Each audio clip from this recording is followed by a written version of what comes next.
রাজপথে ফিরে এলো আওয়ামী লীগ, আশার আলো দেখছে বাংলাদেশ। এরকম বক্তব্য সম্বলিত একটি ফ্লায়ার আওয়ামী লীগের ভেরিফাইড ফেসবুক পেজে ঘুরে বেড়াচ্ছে। আরও একটি ফ্লায়ার সেখানে আছে, সেটিতে লেখা আছে 16 জুন থেকে ইউনূস সরকারের পতনের ডাক, রাজপথেই হবে চূড়ান্ত ফয়সালা। ঢাকা সহ বাংলাদেশের বিভিন্ন এলাকায় আওয়ামী লীগের বিভিন্ন অঙ্গ সংগঠনের উদ্যোগে মিছিল হয়েছে। এরকম কিছু ছবি, ভিডিও চিত্র আওয়ামী লীগের ফেসবুক পেজে আছে, সেখানে পোস্ট করা হয়েছে। দর্শক, এই যে একটি বক্তব্য যে রাজপথে ফিরে এলো আওয়ামী লীগ কি আসলে রাজপথে ফিরে এসেছে, কিংবা আওয়ামী লীগ কি সত্যি সত্যি আবার রাজনীতির মঞ্চে ফিরে এসেছে? এবং যদি ফিরে এসেই থাকে, তাহলে তার সাস্টেনেবিলিটি প্ল্যান কি, টিকে থাকার কি কোনো পরিকল্পনা আছে? এই বিষয়গুলো নিয়ে একটু কথা বলতে চাই। সে আলোচনায় যাওয়ার আগে আরও একটি খবরের দিকে আপনাদের দৃষ্টি আকর্ষণ করি। সেটি হচ্ছে জেনেভায় জাতিসংঘের মানবাধিকার বিষয়ক হাই কমিশনের যে বার্ষিক প্রতিবেদন পেশ করা হয়েছে, সেইখানে মানবাধিকার বিষয়ক high commissioner mister Volker Turk তার একটি বক্তব্য প্রকাশিত হয়েছে, এবং সেটি আবার মিস্টার ফলকার টুর্কের পক্ষ থেকে স্টেটমেন্ট করে বিবৃতি দিয়ে প্রচারও করা হয়েছে। সেটি হচ্ছে বাংলাদেশে রাজনৈতিক দল ও সংগঠন নিষিদ্ধ করার সুযোগ তৈরি করে অন্তর্বর্তী সরকার যে আইন সংশোধন করেছে, তাতে জাতিসংঘের মানবাধিকার বিষয়ক হাই কমিশন উদ্বেগ প্রকাশ করেছে। মিস্টার ফলকার টুর্ক তার বিবৃতিতে উল্লেখ করেছেন, রাজনৈতিক দল ও সংগঠন নিষিদ্ধ করার সুযোগ তৈরি করে সম্প্রতি আইনে পরিবর্তন আনা এবং এ সংক্রান্ত সব কর্মকাণ্ড নিয়ে আমি উদ্বিগ্ন। এটা অন্যায্যভাবে সংগঠনের স্বাধীনতা, মত প্রকাশের স্বাধীনতা ও সমবেত হওয়ার স্বাধীনতাকে সীমিত করবে। মিস্টার ফলকার টুর্কের এই বিবৃতিটিকে কিংবা জাতিসংঘের মানবাধিকার বিষয়ক হাই কমিশনের এই যে উদ্বেগ, এই উদ্বেগটিকে আমরা কিভাবে দেখব? তিনি যে আশঙ্কা প্রকাশ করেছেন যে অন্যায্যভাবে এটি সংগঠনের স্বাধীনতা ও মত প্রকাশের স্বাধীনতা ও সমবেত হওয়ার স্বাধীনতাকে, এই তিনটি স্বাধীনতাকে সীমিত করবে, সেটি কি ইতিমধ্যে সীমিত হয়নি? মত প্রকাশের স্বাধীনতা কি একেবারেই বন্ধ হয়ে যায়নি বাংলাদেশে? সমবেত হওয়ার স্বাধীনতাকে মব দিয়ে, আইনের অপপ্রয়োগ দিয়ে কি বন্ধ করা হয়নি? এবং সংগঠনের স্বাধীনতাও কি সেখানে বন্ধ করে দেওয়া হয়নি? সব কিছুই করা হয়েছে, কিন্তু জাতিসংঘ আসলে এইসব বিষয় নিয়ে কোনো কথা বলেনি, কোনো উদ্বেগ প্রকাশ করেনি। এখন একটি বার্ষিক রিপোর্টে তাদের এটি দেখাতে হয়, ফলে তারা একটি লোক দেখানো একটি বক্তব্য দিয়েছে বলে আমার কাছে মনে হয়েছে।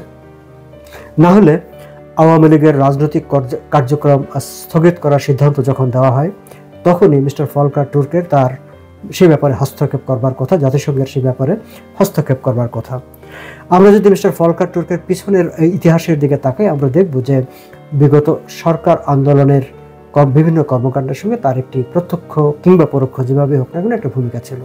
তিনি বিবিসিকে দেওয়া একটি সাক্ষাৎকারে নিজেই স্বীকার করেছেন যে তিনি সেনাবাহিনী প্রধানকে ফোন করে বলেছিলেন যে সেনাবাহিনী যদি গুলি চালায়, তাহলে জাতিসংঘ মিশন থেকে সেনাবাহিনীর সুযোগ সীমিত হয়ে যাবে, এবং তিনি দাবি করেছেন যে তারপরে আপনারা সেখানে ফল দেখেছেন, সরকারের পতন ঘটেছে। সো তিনি একটা ক্রেডিট নেওয়ার চেষ্টা করেছেন সেখানে।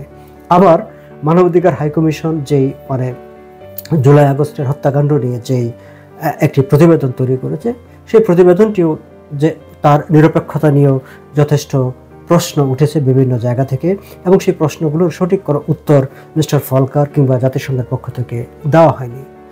এখন তিনি যে এই যে উদ্বেগটি প্রকাশ করেছেন, সেই উদ্বেগ, এবং যেই সময় আওয়ামী লীগ রাস্তায় মিছিল করছে এবং মিছিল করে ফেসবুকে পোস্ট দিয়ে জানাচ্ছে যে রাজপথে ফিরে এলো আওয়ামী লীগ, আমরা এই দুটিকে যদি একসঙ্গে মিলিয়ে দেখার চেষ্টা করি, তাহলে অনেকে হয়তো ভাববার চেষ্টা করতে পারেন যে আচ্ছা, তাহলে জাতিসংঘের কি অবস্থান পরিবর্তন ঘটেছে, কিংবা জাতিসংঘের সঙ্গে কি ডক্টর মোহাম্মদ ইউনূসের সম্পর্কের কোনো টানাপোড়েন চলছে এখন?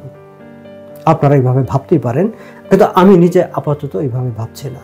তবু এই তথ্যটুকু আপনাদের সঙ্গে শেয়ার করে রাখলাম, এই আলোচনায় যুক্ত করে রাখলাম, যে সামনের দিনের পরিস্থিতিগুলো বুঝবার সুবিধার্থে।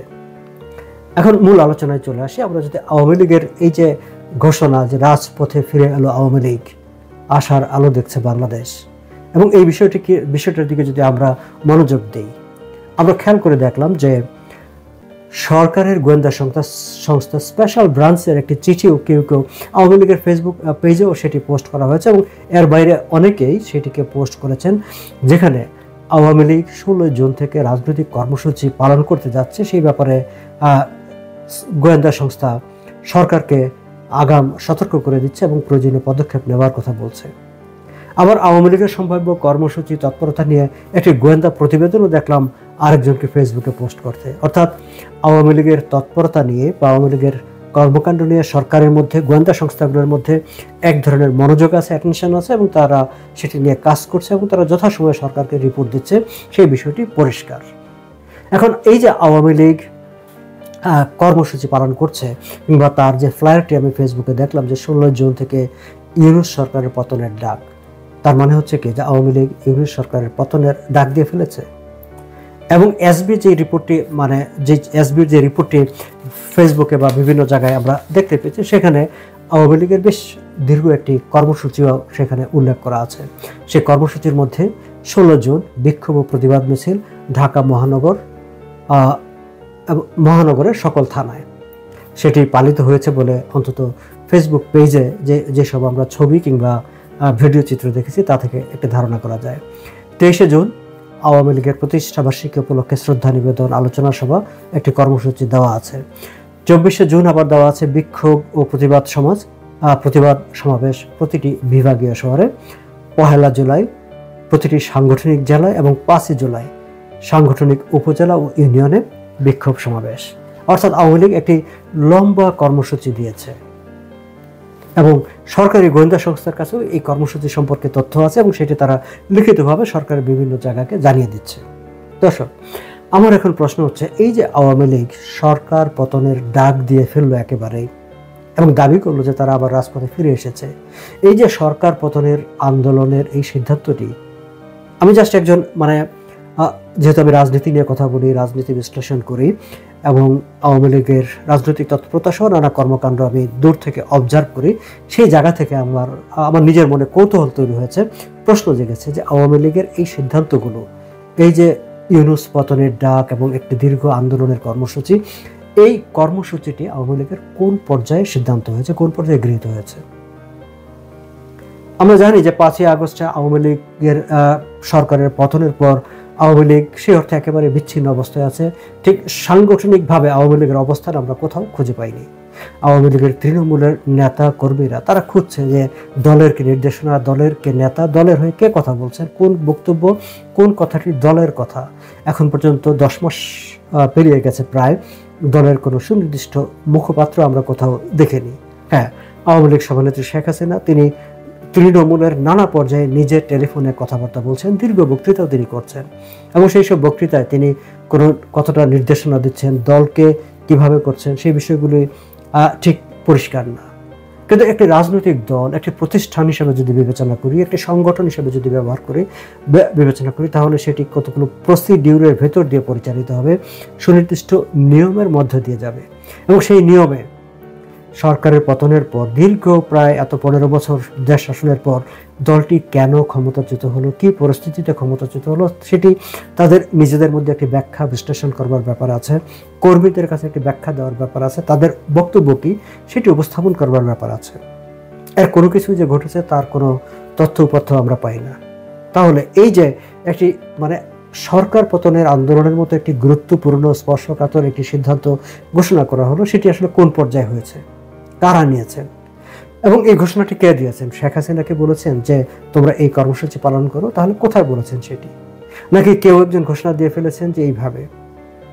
এই প্রশ্নগুলো অনেকের মনে এসেছে। অনেকে আমার কাছে জানতে চেয়েছেন যে এই সিদ্ধান্তগুলো কোথায় হয়, কিভাবে হয়, কি প্রেক্ষিত ব্যাখ্যা করে বিশ্লেষণ করে হয়। আমি জানি না ঠিক যে আওয়ামী লীগ এইসব বিষয়গুলো নিয়ে ব্যাখ্যা দেওয়ার মতো, বক্তব্য দেওয়ার মতো কোনো অবস্থায় তারা আছে কি না, কিন্তু ইন জেনারেল যদি আমরা সামগ্রিকভাবে ব্যাখ্যা করি যে আওয়ামী লীগ যেহেতু একটি প্রতিষ্ঠান এবং দীর্ঘ সময় দেশ শাসন করেছে, ক্ষমতাচ্যুত হয়েছে, আবার ক্ষমতায় ফিরে আসতে চায়, এবং ক্ষমতায় ফিরে আসতে চাইলে তাদের পরিকল্পনা কি, প্ল্যান কি, দলকে কিভাবে তারা পরিচালনা করবে, দলকে কিভাবে তারা সংগঠিত করবে, এইসব বিষয়গুলো, দলের নেতাকর্মীদের সঙ্গে তাদের ইন্টারাকশন কিভাবে হবে, এইসব বিষয়গুলো দলের নেতাকর্মীরা জানেন কিনা, সেই বিষয়গুলো কিন্তু প্রশ্ন হয়ে দেখা দিয়েছে। আমরা খেয়াল করে দেখেছি যে ইদানিং আওয়ামী লীগের বিভিন্ন নেতাকর্মীরা যারা বিভিন্ন সময় বিভিন্ন দায়িত্বে ছিলেন, মন্ত্রীদের কেউ কেউ আলাদা আলাদাভাবে ইউটিউবে, সোশ্যাল মিডিয়ায় তারা কথা বলছেন, এবং তাদের সেই সব কথাবার্তা, বক্তব্য নিয়ে দলের কতটা উপকার হচ্ছে জানি না, কিন্তু দলের মধ্যে নানা রকম প্রতিক্রিয়া হচ্ছে, অনেকে খুব বিক্ষোভ প্রকাশ করছেন, অনেকে সমালোচনাও করছেন। অনেকের সঙ্গে আমার কথা হচ্ছিল, কেউ কেউ এরকম বলছেন যে মানে দল গোছানো হয়নি, দলের কোনো অবকাঠামোগত বা কাঠামোগত কোনো ঘোষণা দেওয়া হয়নি, কিন্তু আওয়ামী লীগের সেক্রেটারি কে হবেন তা নিয়ে নাকি কলকাতায় যারা অবস্থান করছেন তাদের মধ্যে রীতিমতো মানে এক ধরনের একটা টাগ অফ ওয়ার চলছে। একজন তিনি কথা বলেন সোশ্যাল মিডিয়াতে, কারণ তিনি সাধারণ সম্পাদক হতে চান, আরেকজন কথা বলেন তিনি সাধারণ সম্পাদক হতে চান, আবার সাধারণ সম্পাদক ওবায়দুল কাদের অনেকদিন চুপচাপ থেকে তার যখন মনে হলো যে সাধারণ সম্পাদকের পদটি বোধহয় হাতছাড়া হয়ে যাচ্ছে, তিনি আবার এসে কথা বলতে শুরু করলেন, এবং তিনি যখন কথা বলতে শুরু করলেন সেই কথা উপকারের চাইতে বিতর্ক বেশি তৈরি করলো, দলের ক্ষতি বেশি তৈরি করলো। শুনেছি আরও একজন প্রভাবশালী নেতা যিনি সাধারণ সম্পাদক হতে চেয়েছিলেন এবং গুরুত্বপূর্ণ মন্ত্রণালয়ের দায়িত্বে ছিলেন, তিনি সভানেত্রী শেখ হাসিনাকে ফোন করে বলেছিলেন যে আমি তো কলকাতায় চলে আসতে চাচ্ছি, এবং সত্য মিথ্যা জানি না, এরকম একটি গুঞ্জন আওয়ামী লীগের নেতাকর্মীদের মধ্যে আছে যে শেখ হাসিনা তাকে বলেছেন হ্যাঁ হ্যাঁ হ্যাঁ তাড়াতাড়ি চলে আসে, নাহলে তো তুমি রেসে পিছনে পড়ে যাবে। ইতিমধ্যে তো অনেক রেস শুরু হয়ে গেছে। সো এই যে রেস শুরু হয়ে গেছে সেই বিষয়টি, এই গুঞ্জনটি থেকে ধারণা করা যায় যে শেখ হাসিনা নিজেও অবগত আছেন।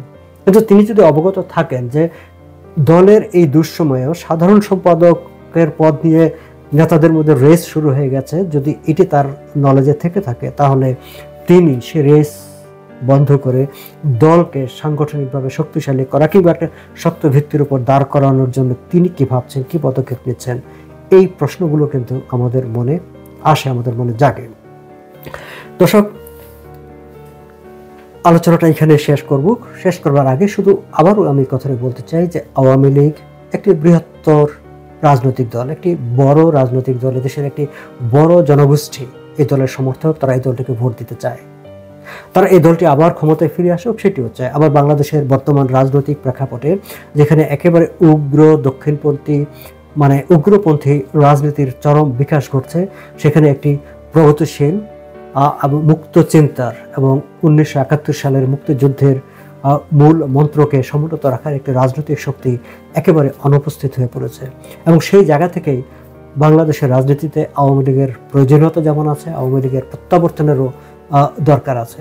কিন্তু সেই প্রত্যাবর্তনটা আওয়ামী লীগ কীভাবে করবে, আওয়ামী লীগ নিজেরা সেই প্রত্যাবর্তনের কোনো সুনির্দিষ্ট চিন্তাভাবনা করছে কিনা, নাকি তারা ভাবছে যে ঠিক আছে এইভাবে হুজুগে হুজুগে মিছিলে মিছিলে এইভাবে যাই কিছু করি, এভাবেই একসময় হয়ে যাবে। যদি সেটি ভেবে থাকে, আমি নিজে ব্যক্তিগতভাবে মনে করি যে সেটি হচ্ছে একটি ভুল ধারণা। সময় পাল্টেছে, এটা 2025 সাল, এটা 1966 না, 69 না, 1971 না। তো 2025 সাল, সামনের দিকে আমরা যখন তাকাবো, এই সময়কার বাস্তবতায়, এই সময়কার রিয়েলিটি মেনে নিয়ে দলের পরিকল্পনা, দলের কর্মসূচি, দলের লিডারশিপ সাজাতে হবে। আওয়ামী লীগ তার জন্য কতটা প্রস্তুত, আদৌ প্রস্তুত কিনা, সেই প্রশ্নটি এখন সবার সামনে। ভালো থাকবেন।